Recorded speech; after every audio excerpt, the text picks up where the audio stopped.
Kabar terbaru Andika Mahesa, setelah jualan beras kini ingin buat kos-kosan hingga buka usaha kafe. Inilah kabar terbaru dari penyanyi dan musisi Andika Mahesa, 37 tahun.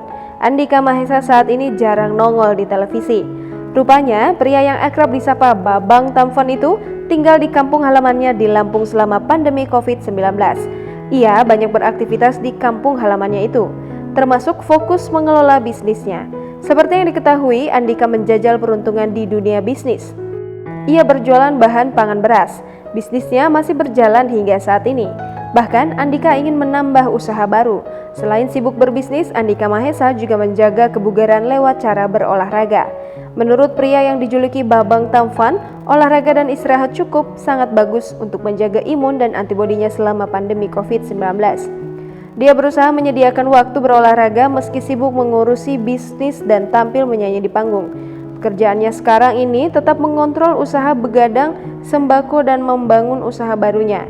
Andika Mahesa sedang membangun usaha kos-kosan. Namun pria kelahiran Bandar Lampung 12 November 1985 dan sudah 4 kali menikah ini baru bisa meluncurkan usaha kafe jika pandemi virus corona sudah berakhir. Selama 8 bulan pandemi COVID-19, Andika Mahesa mengaku masih aktif menyanyi. Beberapa waktu lalu dia baru manggung di Kota Bumi, Lampung dalam satu acara. Mantan vokalis band Kangen Band Andika Mahesa didaulat sebagai lain berita. Udah sampai situ aja.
Jangan lupa subscribe, share, komen, dan like ya.